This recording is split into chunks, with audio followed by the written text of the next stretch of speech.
आम्हाला त्याची सुद्धा गरज नाही. फुकट ते लाडके बहिणी देऊ राहिले, पण आम्ही आमचा तेच नोकरी आम्ही करणार आहे. सरकारने किती लाडी गोडी लावलं तरी आम्ही ते त्यांना भाव देणार नाही. आम्ही बोलून दाखवलेलं. चॉकलेट देते. आम्ही ते आरक्षण याचं काहीच फॉर्म भरलेला पण नाही, आम्हाला लाडकी बहिणीशी घेणं पण नाही झालं. आम्हाला फक्त तुम्ही पाहिजे.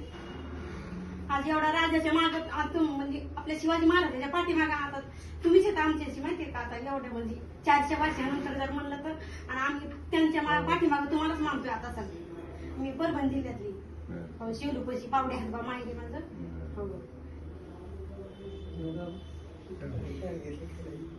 आम्ही जेवण करतो, आम्हाला खूप दुःख होतं.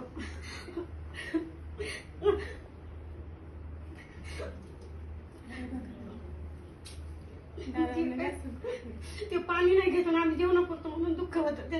असं आपल्यासाठी. हा पण आता लेकरं बाळ ते आपल्या सगळ्याच बघावं लागतं. आम्ही होतो, आम्ही तर सगळं